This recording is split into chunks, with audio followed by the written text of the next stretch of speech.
What's up YouTube, Barcode here. Today I'm bringing you another DHC video. Today's video is going to be about Drake and actually positioning. Positioning is very important to your team, and what I want to bring is pretty much a NAT3 or a NAT2 team, or even a NAT4. I'm going to bring, everybody has their best summon or their best pull. I'm just not going to bring any NAT5s. Usually I bring a Blade Master or something like that, or sometimes I've brought a Fire Archangel. But in the purpose of this video, I'm just going to support the free-to-play or close to free-to-play players as possible and bring a lower tier team to Elder Drake 10. What do you need in terms of Elder Drake 10? Well, there's a couple things. You need a good healer that can pretty much solo heal, if possible. You need a strip to strip the attack buff from the Elder Drake. You also preferably need an attack break, so a lower attack monster debuff to champion to debuff the Drake, and preferably again a defense buff. Currently in this game there's not many monsters that give a team defense buff, so that's why everyone builds Mojo. Now as you can see, I only have Mojo at 4 stars and it still works. That's why defense is huge. A defense buff is huge in this game, and what he brings to the team is very beneficial. I'm only using a Forest Crowhag for DPS. Also, I'm bringing my quote best non-NAT5 monster, which would be your best type of summon that you've gotten, and it's going to be the Dark Timekeeper. He has the strip, he has ongoing damage. Yes, he's considered an S tier, so luckily I got him. He also heals on the way back, so he's just a good monster to have. So this is what I bring for this video specifically. Typically I bring like my nature Blade Master, and replace her with the Mojo or Crowhag, depending on how fast I want to kill it. But for this purpose, I'm just bringing a NAT3, NAT4 team for that. I want to talk about positioning. So positioning in this game is actually important where you put your champions. If you're doing like a solo healer on your team, my recommendation is, if she's tanky enough, to put her in the front spot. And this makes her centered into the middle of the rest of your 4 monsters, so she doesn't have to move as much to be able to heal someone. She has the whole range of the field to be able to just cast a spell and to heal. The top spot and the last spot should be your highest survivability, less required support from your team to survive. So Crowhag and Nature Valk have high HP, the way I have them built, and high accuracy, so they can land their debuffs, so they don't need as much support. In the middle are the two that need the most support and require the most support and want to take less damage getting to the Drake, and that is a 4-star Mojo and my Timekeeper, who is not that tanky, because I have him on the depth set right now, and the only gear that I had was able to not make him very tanky. He only has 25k health. So I put them in the middle, but also if these 3 survive and the outside champions are dead, these 3 still can have a possibility to finish off the Drake if the Drake is low. If another team comp that you can use is like a double healer, or a one healer and 1 support that has some kind of shield. If you do plan on using something like that, I'm just going to use Fire Archangel for example. You want to put a the tankiest person you have up front. So for me personally, that would be Fire Archangel. Then put your healer, and then put your support in the back, and then you have, you know, like Crow Hag or whoever the case may be. You know, and you could replace Fire Archangel because that is an NAT5. You could replace him with the Forest Naga. You could a Water Naga example, or even, you know, anyone, an extra healer, because you can survive it over time. But you know, this is just, positioning is everything. You want these two to survive, and you want them to be able to reach heals and buffs, etc. So positioning is very key, and I can explain that while the Drake is going on. But let's go with what I was going with here. And then also the leader skill is important. You have to really look at your team and see what you need the most. If your gear is low on accuracy, maybe you want to use an accuracy leader. What is very strong is the skill cooldown time, which is what I typically use in this lower NAT tier team, and that's so heals can get off, the damage over time can get off, and you know, the attack buff and the defense buff can go off more often. So your front monster, like I said, should be pretty tanky, and if it's the only healer you have, I would put her up front just so she can be centered with the team, so she less movement to be able to heal on either side if possible. If you see, like if I put Crow Hag as the leader, he is then the center of attention, and then everybody will focus on him first. So you need someone that's actually pretty sturdy, be able to take some hits, and to be able to support your team when applicable. You know, I could use like Nature Valk as well. She's got 30k health and some defense. If she dies though and the attack break is down, and I don't have an attack break, like what I'm trying to say, well, for the Drake, that could wipe my team, so I really need her to survive.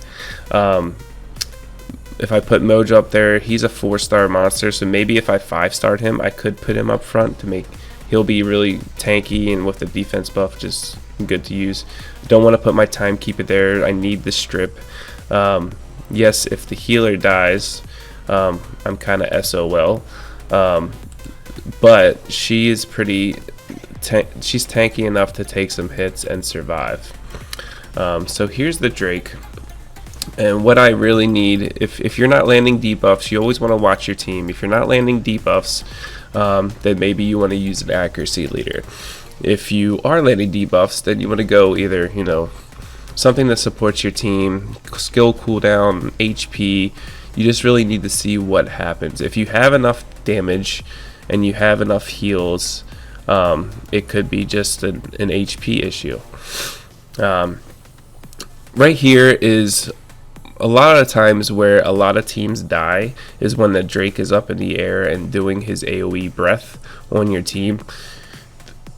When the whole gear with move speed, it could be beneficial to put that on it if you have really good gear in your other spots. Move speed in this direction, especially on the slower champions, could help your team. So here's the final piece. He does hit a little bit harder. There's the attack buff on him, so hopefully that's why you need the strip, so he doesn't hit as much. I didn't get the strip off, and my Crow Hag is dead. However, I still have one more ongoing damage champion, the Timekeeper. He did strip the attack buff. And just a note, my Mojo is 4 stars, as you saw. So you don't need NAT5s to kill Elder Drake 10. You just need the right champions, the right buffs, the right debuffs, and the ability to level your gear 4-star or 5-star to at least plus 12. Even if they're not good substats, you want to level them up to at least plus 12 to get that primary stat up so they can be tanky enough. I will keep this rune, obviously. So what I want to show you just real quick is first the damage. So only have really 2 damage dealers. Rhoda's, you know, subpar damage, but still good. As you see, Timekeeper is just so good to have. He has like every single buff possible, debuff anyway. And then Crowhag still puts out great damage for a NAT3. People are hating on Crowhags. Yeah, the light one is bugged right now, but Crowhags are still good for NAT3 reason. You know, not everybody has the RNG or the whaleness to be able to summon as much as possible. So you got to use what the game has and the game gives you repetitively. So so let me show you just the runes on these monsters so you can see how I have them built. I'm no whale at all, what some people may think I am, but I'm not. It's only about 200, 300. So so let me just show you the gear that I have on them. So let's start with Dark Dryad. So I want her on Adept, but Widow is not nice to me right now.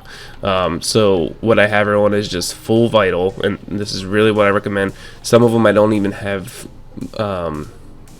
leveled up, but I mean look at it's +6. I mean I'm just lacking gold right now, so eventually I will level them up, but you can do it. So full vital, I have HP defense on her. On Rhoda, again, full vital, HP accuracy, and that's why I keep a lot of accuracy runes on the bracer slot, just because depending on your other gear, it's all about overall stats, guys. I mean, it's really what the game is about. Even if you don't have gear sets, if you just have all broken sets, meaning, you know, this could be vital, brutal, mortal, adept, rapid, you know, whatever, dazzling, whatever the case. Even if you don't have these active set bonuses, which is nice to have, it's all about overall stats. I always, for my Drake team, I always shoot for everyone to at least have close to 30k HP when I have a defense buff, and at least 30 accuracy. If I, you know, preferably the max you want is like 85, but as long as you have at least 30 on the monsters that I want to have debuffs, it works, obviously, as you can see. Crowhag is 30k HP, 69% accuracy, and he's not attack build at all, and he did that much damage. I mean, it's just tankiness, HP, and accuracy. Two set accuracy precise gear sets, and then a vital. So I mean, it just really depends on overall stats.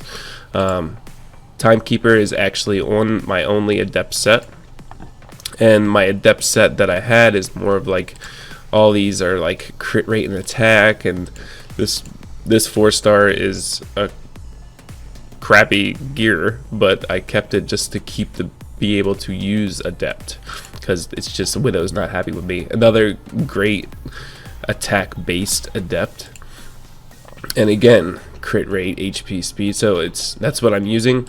And then vital in the second, HP, crit rate, and accuracy. The overall stats, like I said, 33%. This only has 25k health, but with that defense buff is just so huge to have on your team. So what I do, Rhoda, Timekeeper, Dryad, Crowhag, and then my last, so 4-star in Elder Drake 10. Didn't even have the 5-star, and I probably won't ever. I might, maybe, but probably won't. 18,000 health, 20% accuracy. You know, he doesn't land disorient all the time, but I really just have him for the defense buff. He's max skilled. The gear is just two-piece vitals, and then a precise rune, and that's really all the accuracy. This isn't even, I mean, it's not even skilled up. I mean, the gear's not even leveled up. It's the attack speed, so he could improve. I could put HP or defense on this slot and you know, profit from that, which I probably will end up doing.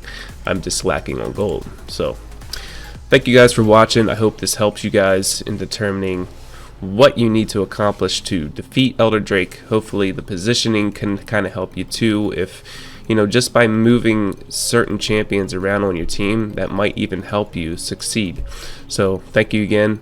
Like and subscribe. Again, at 1,000 subscribers, I'll do a giveaway for you guys. So talk to you later. Peace.